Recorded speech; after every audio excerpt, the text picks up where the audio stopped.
बच्चों प्रश्नावली 4/1 में प्रश्न संख्या 2 का पहला प्रश्न देखेंगे, हल करेंगे इसको। देखिए प्रश्न ऐसा है, इसमें एक आयताकार भूखंड का क्षेत्रफल 528 मीटर स्क्वायर है। छेद की लंबाई मीटर में, चौड़ाई के दुगने से एक अधिक है। हमें भूखंड की लंबाई और चौड़ाई ज्ञात करनी है। बच्चों इसको द्विघात समीकरण के रूप में लिखना हम लोग को लिखा है प्रश्न में कि ये द्विघात समीकरणों के रूप में निरूपित कीजिए। चलिए हल देखते हैं। तो माना आयताकार भूखंड की चौड़ाई, आयताकार भूखंड की चौड़ाई में बच्चों मान लेते हैं इसमें एक्स मीटर मान लेते हैं, एक्स मीटर। ये बच्चों इसके बाद कहा गया है कि लंबाई जो है चौड़ाई से के दुगने से एक अधिक, तो लंबाई क्या मान लेते हैं, देखिए वह लंबाई लिख लेते हैं, ये लंबाई ऐसे। तो बच्चों क्या कहा गया आपका, ये जो लंबाई कहा गया ये चौड़ाई के दुगने से, तो चौड़ाई एक्स है तो एक्स का बच्चों दुगना कर देंगे, दुगना का मतलब 2 का गुणा कर देंगे, तो दुगने से एक अधिक है ये, तो एक कहा गया बच्चों एक अधिक है, तो चौड़ाई के दुगने, चौड़ाई एक्स था उसका दुगना का मतलब 2 गुणा कर देंगे, ठीक है। एक अधिक है तो ये एक अधिक हो गया बच्चों, ये आपकी लंबाई हो गई। अब हमें बच्चों क्या करना है, भूखंड की लंबाई और चौड़ाई ज्ञात करनी है ऐसे। तो हमें सूत्र प्रयोग करेंगे यहाँ पर, आयताकार भूखंड का क्षेत्रफल का सूत्र प्रयोग करेंगे। लिखेंगे आयताकार भूखंड का क्षेत्रफल बराबर लंबाई गुणे चौड़ाई। तो बच्चों इसमें क्षेत्रफल कितना दिया बच्चों, 528 दिया गया है, तो 528 यहाँ पे लिख देंगे 528। बच्चों लंबाई क्या था हमारा, ये 2x+1 था, 2x+1, और चौड़ाई बच्चों क्या था, x था ये। तो इसके बाद क्या करेंगे, 528 को देख के लिख देंगे, ये आपका 528 हो जाएगा। इसका गुणा कर देंगे बच्चों, एक्स का इसमें गुणा कर देंगे, तो 2 और एक्स का इसमें गुणा करेंगे बच्चों, एक्स स्क्वायर होगा। घात कुछ ना होता, एक मानते हैं बच्चों, एक मानते हैं तो एक 2 हो जाता है, घात को जोड़ना होता है बस ये। अब एक्स का बच्चों एक में गुणा करेंगे तो यहाँ पे एक्स हो जाएगा आपका, ये ऐसे, ठीक। इसके बाद क्या करेंगे, 528 को ले जाएंगे दाएँ ओर ले जाएंगे, तो हो जाएगा 2x² प्लस एक्स, और माइनस हो जाएगा -528 ये यहाँ 0 कर देंगे।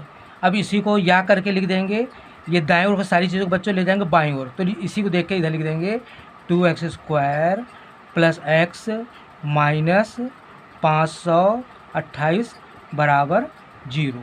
तो बच्चों इस सवाल में क्या है कि समीकरण बनाना था, द्विघात समीकरण को लिखना था, तो ये बच्चों यहाँ पे घात 2 है, तो ये आपका द्विघात समीकरण है, तो लिख देंगे यहाँ पर द्विघात समीकरण, द्विघात समीकरण, ये समीकरण ये आपका हो गया द्विघात समीकरण, ये ऐसे। बच्चों प्रश्न 2 हल करेंगे। 2 क्रमागत धनात्मक पूर्णांकों गुणनफल 306 है, हमें पूर्णांकों ज्ञात करना है। तो बच्चों इसके लिए हमें द्विघात समीकरण के रूप में निरूपित करना है, तो देखते हैं इसका हल देखते हैं। तो माना 2 क्रमागत धनात्मक पूर्णांक बच्चों, तो माना पहला और क्या करें बच्चों, धनात्मक पूर्णांक, तो पहला धनात्मक पूर्णांक माना पहला धनात्मक पूर्णांक x मान लेते बच्चों, व दूसरा धनात्मक पूर्णांक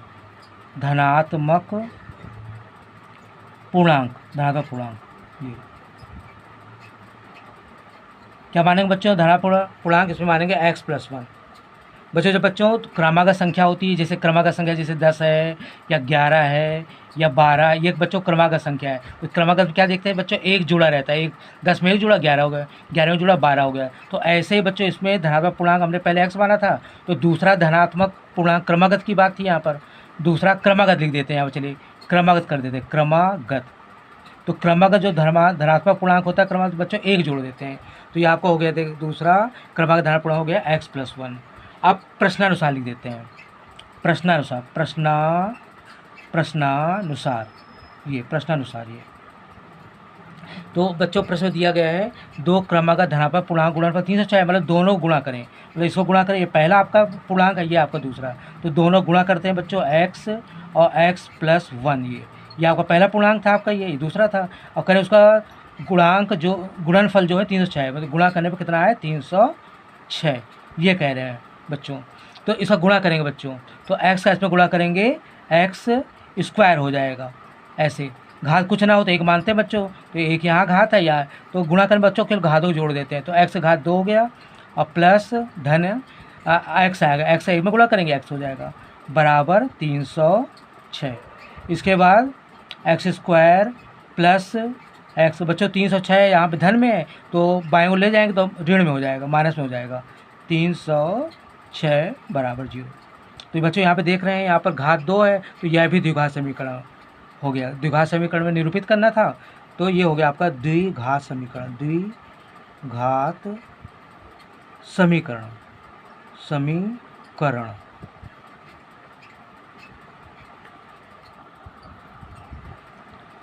बच्चों प्रश्न संख्या 3 हल करेंगे। इसमें लिखा है आपका, देखो रोहन की माँ उससे 26 वर्ष बड़ी है, उनकी आयु का गुणनफल जो वर्ष में होगा का गुणनफल अब से 3 वर्ष पश्चात 360 हो जाएगी, हमें रोहन की वर्तमान आयु ज्ञात करनी। तो बच्चों हल देखेंगे इसमें, तो माना रोहन की वर्तमान आयु x मान लेते बच्चों, x वर्ष हो गया। अतः रोहन की माँ की आयु, अतः माँ की वर्तमान आयु, रोहन की माँ की वर्तमान आयु। बच्चों इसमें कह रहे हैं देखो रोहन की माँ उससे 26 साल बड़ी है, तो रोहन की माँ 26 साल बड़ी है, तो इसकी जो उम्र है, आयु है, उसमें 26 जोड़ देंगे ये ऐसे, तो रोहन की माँ की आयु हो जाएगी, तो ये x प्लस 26 वर्ष लिख देंगे यहाँ पर, ये ठीक। अब बच्चों क्या कह रहे हैं इसमें, अब देखते हैं प्रश्नानुसार, प्रश्न क्या कहता है प्रश्नानुसार। देखो बच्चों कह रहे हैं उनकी आयु का गुणनफल अब से 3 वर्ष पश्चात, मतलब आयु गुणन 3 साल बाद। देखते हैं बच्चों इसमें कि 3 साल में इसकी उम्र कितनी हो जाएगी, रोहन की 3 साल जोड़ देंगे बच्चों, इसमें 3 साल जोड़ देंगे, इसमें 3 साल बाद रोहन की 3 साल, ये हो जाएगी x प्लस 3। और बच्चों माँ का जो हो जाएगी उम्र, माँ की उम्र ये है x प्लस 26, ये आपके 26 x प्लस 26 है ये आपका ये। अब इसमें 3 साल और जोड़ देते हैं, कह रहे हैं 3 साल बाद, कह रहे हैं उनकी आयु का गुणनफल अब से 3 वर्ष पश्चात, मतलब 3 साल बाद, तो 3 साल इसमें भी जोड़ देंगे बच्चों, 3 साल जोड़ दिया ऐसे। कह रहे हैं उनका गुणनफल, आयु का गुणन, तो बच्चों ये रोहन की आयु है, ये उसकी माँ की आयु, तो उनका गुणनफल मतलब दोनों गुणा करेंगे, तो गुणनफल कितना हो जाता है उसमें 360 हो जाएगा, 360 हो जाएगा ये ऐसे। कहा गया उनकी आयु का गुणनफल अब से 3 वर्ष पश्चात 360 हो जाएगा, तो 3 साल इसमें जोड़ दिया, 3 साल बच्चों इसमें जोड़ दिया, इसका गुणा करेंगे तो 360।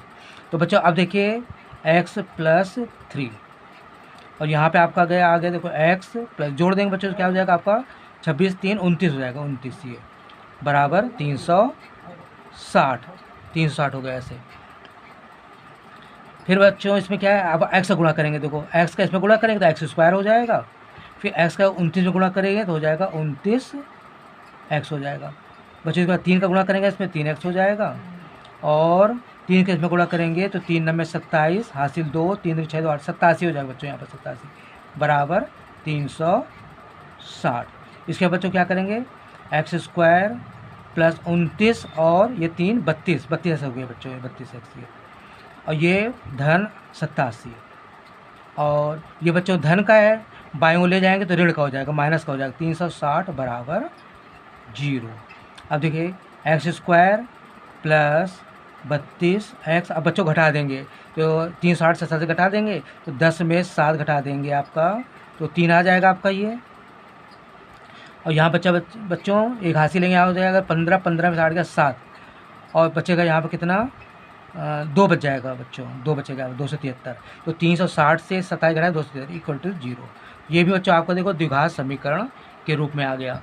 हाँ, द्विघात समीकरण के रूप में निर्मित करा था बच्चों, ये भी हो गया द्विघात समीकरण। घात 2 है तो ये हो गया आपका द्विघात समीकरण, द्विघात समीकरण, द्विघात समीकरण। ये बच्चों इसका द्विघात समीकरण मानव रूप क्या होता है? मानव रूप ये होता है, देखिए आपका ax² plus bx plus c equal to, ये आपका मानव रूप होता है द्विघात समीकरण का x² प्लस।